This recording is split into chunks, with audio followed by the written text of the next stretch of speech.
Welcome dear students. तो आज से हम आप लोगों को केमिस्ट्री पढ़ाएंगे और हम केमिस्ट्री के शुरू करेंगे चैप्टर नंबर 2 जो कि है विलियन सॉल्यूशन। तो सभी बच्चे बने रहें और जो कुछ आपको लिखवाया जाए सभी बच्चे नोट करते चलें। हम चैप्टर नंबर 2 से शुरू करेंगे जिसका नाम है सॉल्यूशन यानी विलियन। पहले चैप्टर जो कि है ठोस अवस्था वो बाद में करवाया जाएगा तो जो थोड़ा लेंथी चैप्टर है, थोड़ा टफ चैप्टर है, लेकिन विलियन वाला जो चैप्टर है बहुत ही इजी चैप्टर है। बहुत छोटे छोटे इसके कॉन्सेप्ट हैं जिसको भी तुम बहुत आसानी से समझ जाओगे। अब विलियन समझने के लिए सबसे पहले तुम्हें पता होना चाहिए मिश्रण के बारे में कि मिश्रण किसे कहते हैं। अगर तुम्हें मिश्रण का पता चला तो विलियन को समझने में तुम्हें बहुत आसानी होगी। तो मिश्रण दो प्रकार के होते हैं, समांगी मिश्रण और विषमांगी मिश्रण। सभी बच्चों को पता होगा जिन्होंने 9th क्लास में पढ़ लिया होगा समांगी और विषमांगी मिश्रण, होमोजेनियस और हेट्रोजेनियस मिक्सचर। तो मिश्रण समांगी और विषमांगी दो होते हैं। इनमें दोनों में अंतर क्या है? विषमांगी मिश्रण हम उसे कहते हैं जिसके घटक अवयवों को अलग अलग देखा जा सकता है। घटक अवयवों को अलग अलग देखना मतलब है जैसे तुमने पानी में थोड़ी सी मिट्टी मिला ली, धूल मिला ली, रेत मिला ली तो तुम्हें पानी अलग दिखाई देगा और रेत अलग दिखाई देगा। तो हम उसको बोल लेंगे विषमांगी मिश्रण। मिश्रण होता क्या है? जब भी तुम दो या दो से अधिक चीजों को एक साथ मिला देते हो तो वो मिश्रण बन जाता है। और मिश्रण होते हैं दो प्रकार के, विषमांगी और समांगी। विषमांगी अभी बताओ तुम उसको बोलते हैं जिसमें तुम अलग अलग देख सको मिलाने वाली चीजों को, और समांगी उसको बोलते हैं जिसको तुम अलग अलग नहीं देख सको। कैसे? जैसे तुमने पानी में चीनी घोल दी तो पानी में चीनी मिलाने के बाद पानी को और चीनी को तुम अलग अलग नहीं देख सकते। ऐसे मिश्रण को हम बोलते हैं समांगी मिश्रण। और प्यारे बच्चों जो समांगी मिश्रण होता है उसे ही विलयन कहते हैं। तो विलयन क्या होता है? तुम घरों में जो शिकंजी वगैरह बनाते हो, तुमने पानी लिया उसमें चीनी डाल ली और नींबू डाल लिया, तुम्हारे हमारी सबकी भाषा में वो एक शिकंजी है, लेकिन केमिस्ट्री की भाषा में हम उसको बोल लेंगे विलियन सॉल्यूशन। तो विलियन होते तीन प्रकार के हैं नॉर्मली। कौन कौन से? तुम निलंबन विलियन पढ़ोगे चौथे चैप्टर में केमिस्ट्री के, तुम कोलाइडी विलियन पढ़ोगे उसी चैप्टर में, और वहां पर तुम वास्तविक विलियन भी पढ़ोगे। ये जो तुम्हारा पूरा का पूरा चैप्टर जो है ये वास्तविक विलियन पर ही बेस्ड है। इस पूरे चैप्टर में तुम्हें केवल ट्रू सॉल्यूशंस के बारे में पढ़ना है, वास्तविक विलियन के। अब विलियन होता क्या है? एक समांगी मिश्रण होता है, इसे हम विलियन कहते हैं। तो विलियन के बच्चों दो घटक होते हैं। घटक मतलब किन चीजों से मिलकर विलियन बनता है? तो विलियन के दो घटक होते हैं, एक को बोलते हैं विलेय और एक को बोलते हैं विलायक। तो विलेय विलायक में क्या डिफरेंस होता है बच्चों? जो विलयन में अधिक मात्रा में होगा वो विलायक होगा और जो कम मात्रा में होगा वो विलेय होगा। जैसे हमने पानी में चीनी मिलाई है तो चीनी हम कम मात्रा में लेते हैं और पानी अधिक मात्रा में होते हैं। जो मिल जाता है जिसको तुम देख नहीं पाते बाद में वो विलेय होता है, और जो बाद तक तुम्हें दिखाई देगा वो विलायक होता है। मतलब घोलने वाला विलायक और घूमने वाला विलेय। विलेय की मात्रा हमेशा कम होगी और विलायक की मात्रा हमेशा अधिक होगी। ये तुम्हें याद रखना है, विलेय की मात्रा कम होगी, विलायक की मात्रा अधिक होगी। अब तुम्हारा जो विलयन बना है उसकी भौतिक अवस्था कैसी होगी? विलयन तुमने बना लिया, विलयन को तैयार कर लिया, लेकिन उसकी भौतिक अवस्था मतलब विलयन तुम ठोस भी पढ़ोगे, द्रव भी पढ़ोगे, गैस भी पढ़ोगे, लेकिन तुमने जो विलयन बनाया है वो विलयन ठोस अवस्था में प्राप्त होगा तुम्हें या द्रव अवस्था में या गैस अवस्था में, ये निर्भर करता है केवल विलायक की प्रकृति पर। अगर तुम्हारे पास विलायक द्रव है तो विलयन भी द्रव बनेगा, और अगर विलायक ठोस है तो विलयन ठोस बनेगा। मतलब तुम्हारे विलयन की जो प्रकृति है वो विलायक की प्रकृति पर निर्भर करती है। विलयन की भौतिक अवस्था वो होगी जो विलायक की भौतिक अवस्था होगी। जब तुमने पानी में चीनी मिलाई तो यहाँ पर तुम्हारा विलायक पानी है, तो तुम्हें पता होना चाहिए पानी की भौतिक अवस्था द्रव है। तो विलयन तुम्हारा जो बनेगा वो द्रव अवस्था में प्राप्त होगा, ना कि ठोस अवस्था में। विलेय ठोस है लेकिन विलायक तुम्हारा चीनी ठोस है जो विलेय है, लेकिन विलायक द्रव है, तो तुम्हें जो विलयन प्राप्त होगा वो द्रव ही प्राप्त होगा। विलयन के दो घटक हैं, विलेय और विलायक। कम मात्रा वाले को जो घुल जाता है उसे विलेय कहते हैं, और अधिक मात्रा वाले को जो घोलता है उसे विलायक कहते हैं। तो ये तुम्हें याद रखना है। और विलयन तुम इस चैप्टर में तुम्हें बताया जाएगा, नॉर्मली विलयन 9 प्रकार के होते हैं, लेकिन इस चैप्टर में तुम्हें बहुत ही डिटेल में जो पढ़ना है वो केवल 2 विलयनों के बारे में ही पढ़ाया जाएगा। तो चलिए आपको बताते हैं कौन कौन से प्रकार के विलयन होते हैं। देखो, ठोस, द्रव और गैस। ठोस, द्रव और गैस।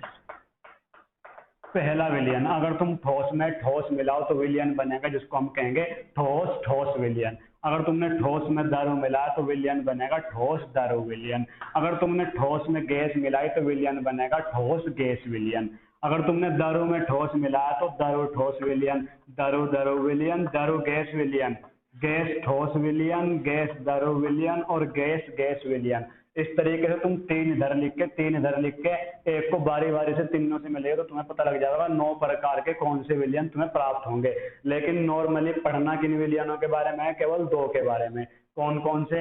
एक तुम पढ़ोगे यहाँ पर ठोस द्रव विलयन के बारे में इस चैप्टर में, और दूसरा तुम पढ़ोगे द्रव द्रव विलयन के बारे में, क्योंकि हेनरी लॉ और राउल्ट लॉ में बहुत सारी ऐसी चीजें पढ़ने के लिए मिलेंगी। तो जब हम कोई विलयन बना लेते हैं बच्चों, तो फिर आगे हमारे सामने समस्या पैदा होती है कि इस विलयन को नपा कैसे जाए, मतलब इसकी सांद्रता को हम कैसे पता करें। सांद्रता मतलब हमारा जो विलयन बना है वो गाढ़ा है, पतला है, इस चीज को बोलते हैं सांद्रता। ठीक है। अब सांद्रता नापने के लिए हमारे पास बहुत सारी कॉन्सेंट्रेशन टर्म्स होती है, जैसे मोलरता, मोललता, मोल प्रभाज। उनसे हम केवल यही पता करते हैं कि हमने जो विलयन बनाया है उसमें विलेय के मोल कितने हैं और विलायक कितना है। इन्हीं कॉन्सेंट्रेशन टर्म्स को तुम्हें इस चैप्टर में पढ़ना है। तो चलिए शुरू करते हैं इन कॉन्सेंट्रेशन टर्म्स के बारे में। तो देखो बच्चों, कॉन्सेंट्रेशन टर्म्स मतलब सांद्रता इकाइयाँ आपको इस चैप्टर में कौन कौन सी पढ़नी है। तो जो तुम पढ़ोगे, सबसे पहले तुम पढ़ोगे द्रव्यमान आयतन प्रतिशत। ठीक है। एक तुम पढ़ोगे आयतन प्रतिशत, एक तुम पढ़ोगे मोलरता, एक तुम पढ़ोगे मोलरता, एक तुम पढ़ोगे फॉर्मलता। और बच्चों एक इसमें तुम पढ़ोगे मोललता। द्रव्यमान प्रतिशत तुम पढ़ोगे मोल प्रभाज या मोल अंश, मोल प्रभाज या मोल अंश।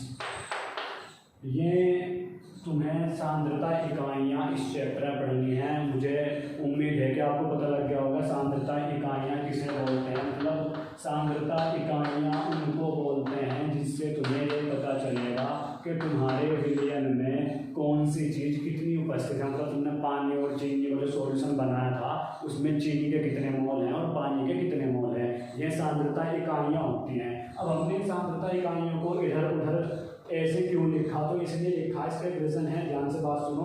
ये जितनी भी तुम्हारी सांद्रता इकाइयाँ हैं सारी ताप पर निर्भर करती है।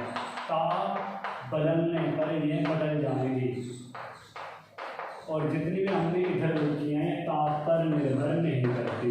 मतलब तुम ताप बदलो या ना बदलो, ये ताप पर निर्भर नहीं करती। ये जितनी पहले हैं ताप घटाने बढ़ाने पर भी इनकी मात्रा उतनी ही रहेगी। ये ताप पर निर्भर नहीं करती हैं, सारी ताप पर निर्भर करती हैं। अब ये ताप पर निर्भर करने वाले और न निर्भर करने वाले को आप पहचानोगे कैसे? जहाँ पर भी तुम्हें किसी भी सांद्रता इकाई में आयतन नजर आ जाए, आयतन आते ही तुम समझ जाओ कि जो सांद्रता इकाई है ताप पर निर्भर करेगी। तुम्हें सब बच्चों को पता होना चाहिए आयतन ताप पर निर्भर करता है। और कैसे करता है ये पता होना चाहिए। अगर तुम ताप बढ़ाओगे तो आयतन बढ़ेगा, ये बात तुम्हें याद रखनी है हमेशा। अब इस चैप्टर में हम तुम्हें सांद्रता इकाइयों में सबसे पहले सांद्रता इकाई है वो है मोलरता। उसके बारे में पढ़ाएंगे सबके बारे में, लेकिन सबसे तो फोकस एक तो मोलरता पर होगा, नॉर्मलता पर होगा, और मोलरता और मोल प्रभाज, ये 4 मुख्य सांद्रता इकाइयाँ हैं, इनके बारे में सबसे डिटेल से तुम्हें पढ़ाया जाएगा। तो सबसे पहले हम शुरू करते हैं मोलरता से।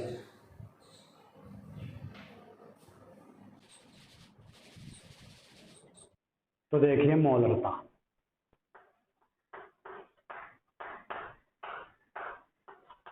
इंग्लिश में बोलते हैं मोलरिटी। देखो मोलरता की परिभाषा तुम कैसे दोगे, मोलरता होती क्या है। अगर तुम्हारे पास 1 लीटर कोई विलियन है, मतलब जो विलियन है पूरा का पूरा उसकी मात्रा 1 लीटर अगर है, तो 1 लीटर विलियन में उपस्थित विलय के मोलों की संख्या को हम मोलरता कहते हैं। मतलब हमारे पास अगर 1 लीटर वाटर है और उसमें हमने शुगर डाल ली 5 मोल 10 मोल जितनी भी शुगर डाल ली, तो उस शुगर के कितने मोल हैं, उस शुगर के मोलों की संख्या को ही हम मोलरता कहेंगे। लेकिन याद रहे वाटर तुम्हारा जो है वो पूरा 1 लीटर होना चाहिए। तो मोलरता होती है 1 लीटर विलियन में उपस्थित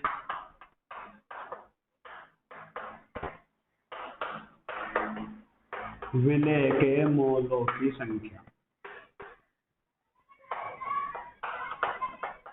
मोलों की संख्या।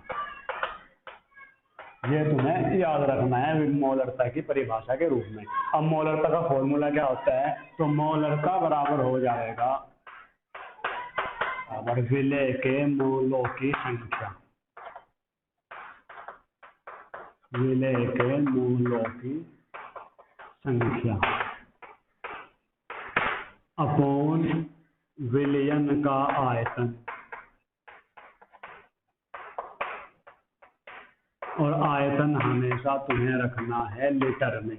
ये फॉर्मूला होता है मोलरता का। अब अगर हम इसको मैथमेटिकल फॉर्म में लिखें तो मोलरता को हम कैपिटल M से प्रदर्शित करते हैं, और विलय के मोलों की संख्या को स्मॉल m से, और विलयन का आयतन, आयतन कैसा भी हो V से तुम इसको डिनोट करोगे, और वो भी लीटर में। तो ये होता है मोलरता का फॉर्मूला। कभी कभी क्या होता है, तुम्हें मोलों की संख्या सवाल में नहीं दी होती, तुम्हें सवाल में जो तुम्हारे पास विलय है उसका भार दे देगा। तो अगर भार दे रखा हो तो तुम्हें उसे बनाना पड़ेगा मोलों की संख्या के रूप में। तो मोलों की संख्या जो n होता है, इसका फॉर्मूला होता है W/m, भार बटे अणुभार। अब मोलरता को निकालने से पहले तुम्हें सीखना होगा अणुभार निकालना। तो जिन बच्चों पे नहीं आता उनको यहाँ थोड़ा सा एक्स्ट्रा ज्ञान दे देते हैं जरा अणुभार के बारे में, तो ध्यान दें। अणुभार हम निकालते कैसे हैं, मान लो हमारे पास NaCl है, सोडियम क्लोराइड जिसको कि हम नमक बोलते हैं, तो हमें NaCl का अणुभार निकालना है। अणुभार निकालने के लिए हमें हमेशा परमाणु भार की आवश्यकता पड़ती है, और सभी बच्चों के याद होना चाहिए। जैसे हमारे पास सोडियम है, सोडियम का जो भार होता है वो 23 होता है। अब एक परमाणु के बाद अगला परमाणु आते ही तुम प्लस का निशान लगा दोगे। क्लोरीन का जो भार होता है वो 35.5 होता है। अब अगर हम इन दोनों को जोड़े तो 58.5 ग्राम प्रति मोल, ग्राम प्रति मोल अणुभार का मात्रक होता है। तो अणुभार ऐसे निकालते हैं। मान लो हमें बोल दिया जाए कि NaOH का अणुभार निकाल लो, तो सोडियम का अणुभार 23, अगला परमाणु प्लस लगा दो, जो ऑक्सीजन होता है इसका होता है 16, और हाइड्रोजन का होता है 1। अब सारे को जोड़ लो, ये हो जाएगा तुम्हारे पास 40 ग्राम प्रति मोल। इस तरीके से तुम अणुभार निकाल सकते हो किसी भी दिए हुए, अगर तुम्हें न्यूमेरिकल में कोई भी दिया हुआ है, सोडियम क्लोराइड, पोटेशियम क्लोराइड, कोई पदार्थ हो, उसका ही तुम अणुभार ऐसे निकाल सकते हो। अब ये मोलरता का फॉर्मूला है। अब मोलरता पर आधारित तुम्हें 1-2 न्यूमेरिकल करा देते हैं। तो स्टूडेंट्स, मोलरता पर आधारित पहला क्वेश्चन ये रहा आपके मोबाइल की स्क्रीन पर।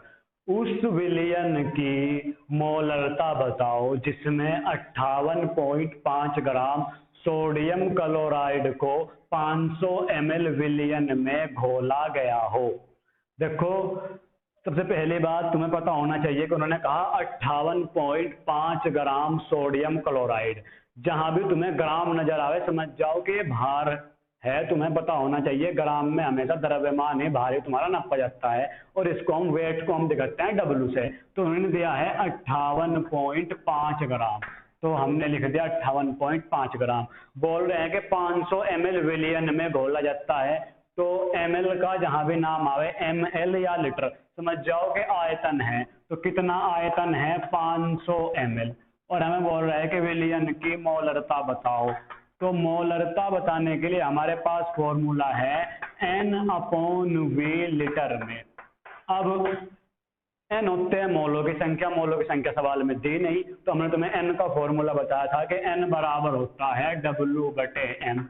अब W ये रहा सवाल में दिया हुआ 58.5, लेकिन अपॉन में m कहाँ से लावें? तो हमने बताया तुम्हें m होता है अणुभार, और अणुभार निकालना तुम्हें थोड़ी देर पहले बताया था। इस सवाल में तुम्हें सोडियम क्लोराइड कहा गया है, तो सोडियम का भार 23 और प्लस क्लोरीन का भार 35.5, तो अणुभार हो गया 58.5। अणुभार होता है m, तो यहाँ पर हमने रख दिया अपॉन में 58.5। इससे कैंसिल हुआ तो 1 आ गया, यानी तुम्हारा जो n है, n की वैल्यू 1 है। तो यहाँ पर उठा के रख दो n 1 और अपॉन में v, जो कि रखना है हमें लीटर में, सवाल में दिया हुआ है ml में, तो इसको लीटर में बदलने के लिए हम 1000 से भाग कर देंगे। तो 2 0 से 2 0 कट गए, 1 0 है और 1 अंक है, तो ऊपर पॉइंट लगा दो, ये आ गया 0.5 लीटर। तो अपॉन में रख दिया हमने 0.5। लीटर में रखना हमेशा, इतने सभी बच्चों को याद रखना। तो पॉइंट हटाया, ऊपर 0 चली गई, 5 दूनी 10, तो m बराबर आ गया 2। अब बात है मात्रक क्या लिख दें? अब मात्रक हम देखो ध्यान से, ऊपर तो है मोल और अब बटे में है लीटर, तो हम लिख देंगे मोल प्रति लीटर। ये होता है मोल प्रति लीटर, मोलरता का मात्रक। अब बात यह है कि मोलरता एक टेम्परेचर डिपेंडेंट टर्म है, मतलब मोलरता ताप पर निर्भर करती है। अब कभी कभी पूछ लिया जाता है कि अगर हम टेम्परेचर बढ़ावेंगे तो मोलरता घटेगी या बढ़ेगी। तो तुम्हें अभी हम बता देते हैं, जरा यहाँ पर ध्यान दो। तुमने मोलरता का फॉर्मूला पढ़ा m बराबर N/V लीटर में, ठीक है? तो तुम्हें नजर आ रहा होगा कि मोलरता में आयतन है, और आयतन जहां भी होता है वही तुम्हारी कॉन्सेंट्रेशन टर्म ताप पर निर्भर करती है। अब मैंने तुम्हें बताया था कि टेम्परेचर बढ़ने पर आयतन बढ़ता है, तो तुम्हें यहाँ पर नजर आना चाहिए कि आयतन जो है वो व्युत्क्रमानुपाती है मोलरता के, इनवर्सली प्रोपोर्शनल है मोलरता के। इसका मतलब ये होता है, व्युत्क्रमानुपाती का मतलब ये होता है कि अगर तुम इस चीज को बढ़ाओगे तो ये तुम्हारी मोलरता घटेगी। मतलब सिंपल सा मीनिंग ये है कि अगर तुम आयतन बढ़ाओगे तो मोलरता घटेगी।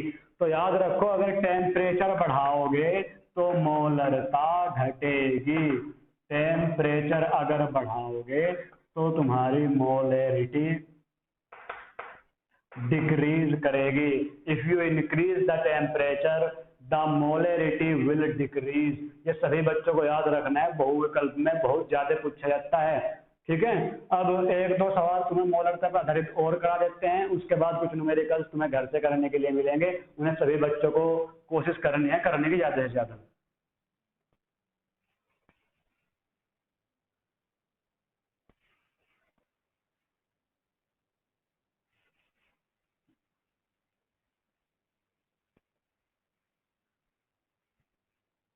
अगला क्वेश्चन 12th एनसीईआरटी से है, जो कि हम पढ़ देते हैं और तुम्हें हमेशा की तरह मोबाइल की डिस्प्ले पर नजर आएगा।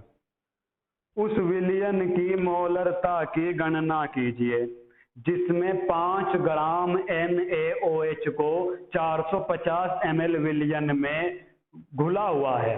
देखो ये बोल रहा है कि तुम्हें मोलरता निकालनी है उस विलयन की जिसमें 5 ग्राम NaOH को 450 ml विलयन में घोला गया। देखो 5 ग्राम NaOH दिया, ग्राम एक्चुअली समझ जाओ कि 5 ग्राम W दे दिया। और एक बात भी तुम्हें यहाँ पर याद रखनी है, हम जितनी भी विलय से रिलेटेड कोई भी टर्म्स होंगे, मतलब विलय का अगर भार होगा, विलय का द्रव्यमान होगा, विलय का अणुभार होगा, उनको डिनोट करने के लिए हम हमेशा स्मॉल लेटर का प्रयोग करेंगे यहाँ पर हर एक न्यूमेरिकल तुम्हें समझाने के लिए। और विलायक से रिलेटेड कोई भी चीज अगर होगी उसके लिए हम कैपिटल लेटर का प्रयोग करेंगे। ये बात तुम्हें सब बच्चों को ध्यान से अपने माइंड में डाल लेनी है अभी। तो तुम्हें 5 ग्राम दे दिया NaOH का भार, और ये बोल रहा है 450 ml विलयन में घोला गया। ml तुम्हें बता रहा, समझ जाया करो कि आयतन आ चुका है, और पूछ रहा है कि मोलरता बताओ। अब मोलरता बताने के लिए हमारे पास फॉर्मूला होता है N/V लीटर में।